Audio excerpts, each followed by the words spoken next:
Bom, o Bradesco é o quarto maior banco do Brasil, foi fundado em 1943 e chegou a ter períodos com mais de 300% de valorização na década passada, só que nos últimos anos vem caindo quase 50%. E agora tem muita gente falando que chegou a hora de comprar. Agora é compra, disse a Goldman Sachs e também o pessoal do JP Morgan. Até o Barço, o maior investidor pessoa física da Bolsa, andou comprando ações do Bradesco. Então, será que para você Bradesco é uma grande oportunidade? É a oportunidade da década? O que está acontecendo com as ações do Bradesco? É isso que a gente vai te mostrar nesse vídeo. Quem vai guiar toda essa conversa é o Filipão, meu sócio aqui no Clube do Valor. Se você acha esse vídeo interessante, deixa o dedo no like, compartilha com alguém. E Filipão, bola tá contigo.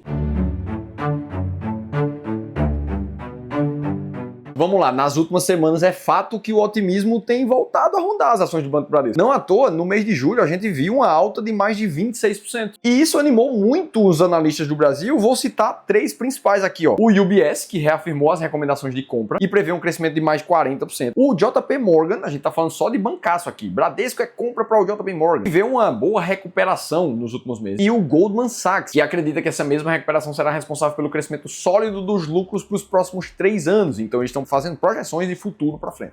E aí, quais são as razões por trás dessas recomendações? O que é que o pessoal tá vendo que eles estão ficando tão otimistas assim? O fato é que os últimos resultados do Bradesco surpreenderam todo o mercado. Afinal de contas, o lucro líquido subiu 12%, mas não é só isso que chama atenção, já que o lucro bateu 4,7 bilhões de reais e o esperado era algo como 4,4 bilhões. São 300 milhões de diferença que veio acima do esperado no resultado do Bradesco. E isso anima ainda mais, uma vez que a gente lembra que o Bradesco vinha de resultados terríveis. Inclusive com 2023, tendo trimestres onde o lucro caiu mais de 21%. E aí, assim, para tudo isso estar acontecendo, precisa ter uma explicação dentro dos fundamentos do banco, nada acontece assim do nada. E o que a gente vê que está acontecendo são três coisas principais. A primeira delas é a carteira de crédito do Bradesco, que vem melhorando pra caramba. Se a gente observar, havia uma curva de queda para essa carteira de crédito até dezembro de 2023, quando ela volta a subir. Isso em todos os segmentos, pessoa física, corporativa e tudo mais. A segunda razão dos resultados positivos do Bradesco é a melhora da inadimplência. Para quem não lembra, em dezembro de 2020, a gente viu a inadimplência do Bradesco bater 2,2% dos clientes. Já no final de 2022, a gente viu essa mesma inadimplência bater mais de 4,3%. Ou seja, ela praticamente dobrou ali em 2 anos. E aí, nesse momento, o que a gente vê é uma tendência de queda nessa inadimplência. Por mais que em números fechados ela ainda está maior do que 2022, a gente já vê realmente uma melhora. E é justamente a queda da inadimplência que leva ao fator positivo número 3, a redução na provisão para devedores duvidosos, que é justamente aquela quantia que o banco precisa guardar caso muita gente tenha inadimplência com o próprio banco, ele vai ter que cobrir aquelas dívidas ali. E essa PDD estava batendo quase 15 bilhões de reais no final de 2022. E o fato é que nesse momento ela está praticamente na metade, em 7,3 bilhões. Beleza, então a gente está vendo que realmente os números estão melhores do que ano passado. Não estão nos patamares que era 2020 ainda, mas estão melhores. Aí a gente volta a olhar para a cotação do Bradesco.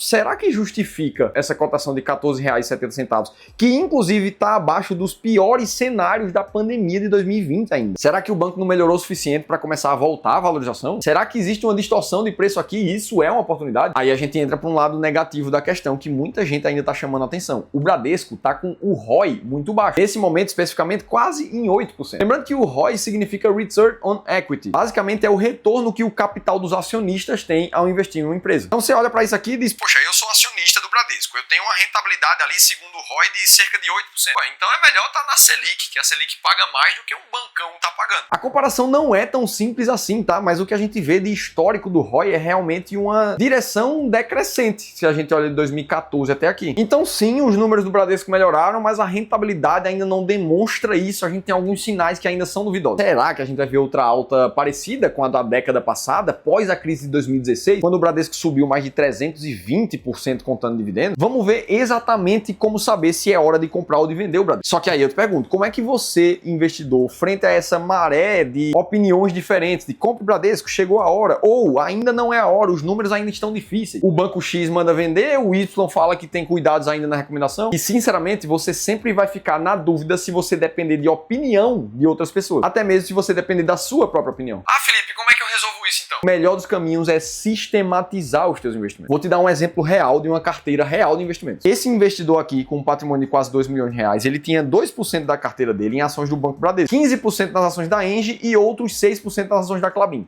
Sem entrar no mérito dessas ações aqui, o que aconteceu foi que numa sessão de consultoria gratuita que ele fez com um dos nossos especialistas do Clube do Valor, o consultor mostrou com provas para ele que essa distribuição desigual poderia colocar toda a rentabilidade dele. Além disso, ele não sabia responder se aqueles 2% que estava na carteira dele do Bradesco deveriam aumentar, deveriam diminuir nesse momento, ou se Engie seria a melhor opção para aumentar a posição na carteira. Ou seja, para esse investidor faltavam duas coisas principais: uma estratégia de seleção de ativos e um desenho ideal da carteira dele. Nessa sessão de 1 hora, a gente mostrou para ele de forma individual como é que ele pode ter um plano estratégico para saber sempre, com 100% de certeza, qual ativo comprar e qual ativo vender. Esse cara aqui, especificamente, decidiu continuar investindo conosco e é cliente do Clube do Valor. Mas a gente ainda faz dezenas de consultorias como essa gratuitas ao longo do mês. E quem sai dela fala coisas como essa daqui que o Roberto comentou com a gente. Então, se você quiser passar por uma sessão de consultoria gratuita com um dos nossos especialistas de investimentos e dentro das 5 vagas que a gente liberou ainda essa semana, então eu te convido para preencher rapidamente esse formulário que vai aparecer no link aqui em cima ou na descrição do vídeo. A gente vai estar esperando você. Beleza, mas e aí? Qual é a chance do Bradesco ser a nova oportunidade da década? A gente vai ver se vale a pena investir no Bradesco, mas eu quero te falar qual é o grande problema que a gente tá vendo aqui nesse vídeo. Afinal de contas, se a gente voltar um ano e meio no tempo, o que a gente via de forma muito comum eram os analistas muito pessimistas com o Bradesco, mostrando que, na verdade, a recomendação do banco era venda. E mais, Bradesco segue com visão de venda ali em 23 de janeiro de 2023. Sendo que se a gente olha para a cotação do gráfico, aquele momento, início de 2023, era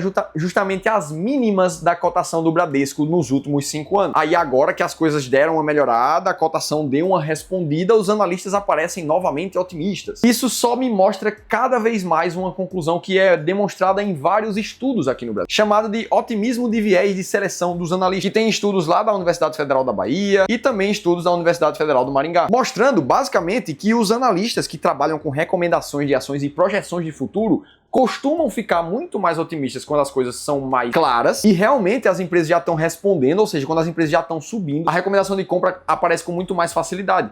Agora, em momentos que a gente tem muito mais incerteza, muito mais risco no mercado, as recomendações de venda é que aparecem com muito mais facilidade. Ou seja, quem investe tentando fazer projeção de futuro, o que é que acha para a empresa que vai acontecer, na grande maioria das vezes, seja você analista profissional como eu ou não, depender da sua opinião, vai te fazer comprar na alta e vender na baixa, perder dinheiro no mercado. Tá, Felipe, então como saber, sem projetar o futuro, qual é a hora certa de comprar uma empresa? E aqui entra de novo a sistematização dos investimentos. Você ter os critérios claros que te fazem comprar uma empresa. Por exemplo, a maioria das pessoas olha para o Bradesco procurando uma boa ação para dividendos de investir. Nesse caso, aqui no Clube do Valor, a gente usa a estratégia máquina de dividendos, que se baseia em 4 critérios muito claros. Uma liquidez mínima diária acima de 3 milhões de reais para as empresas, um pagamento de dividendos que precisa estar presente por mais de 5 anos, uma média de dividendos alta nos últimos 3 anos e olha somente para empresas que tiveram lucro nos últimos 12 meses na bolsa. E aí, ao definir esses critérios, a gente testou amplamente o mercado para entender como a estratégia máquina de dividendos performou no passado. E ao olhar para esse gráfico, a gente entende que a resposta é muito bem, uma vez que ela performou muito acima do índice Bovespa. Inclusive, se você quiser conhecer 7 empresas que estão atualmente dentro das 10 mais pagadoras da bolsa, segundo a máquina de dividendos, você precisa baixar um e-book que eu mesmo escrevi contando tudo isso em detalhe. Além da explicação detalhada de como a estratégia funciona e foi criada, eu vou te deixar esse e-book gratuito para você baixar nesse link aqui em cima ou na descrição do vídeo. Vamos lá, o que é que diz a máquina de dividendos sobre o Banco Bradesco? Afinal de contas, a gente olha para os últimos dividend yields e a gente vê ele aumentando realmente de 2021 para frente. Mas o fato é que atualmente o Bradesco está na posição número 23, com uma média de dividend yield em 6,2% ao ano, quando, na verdade, as 10 mais pagadoras da bolsa têm todas acima de 8,6%, pelo menos, de média nos últimos 3 anos. Então, por isso, mesmo com a recomendação, as boas projeções dos bancões, uma estratégia sistemática te traz sempre clareza do que é que você deve fazer. Beleza? Te mostrei em detalhes o que é que dizem e o que é que realmente faz sentido agora. Se você quiser acompanhar a nossa análise sobre a carteira de investimentos do Pablo Marçal, eu te convido a assistir esse outro vídeo aqui, que eu vou te contar isso tudo em detalhes. Estou te esperando por lá.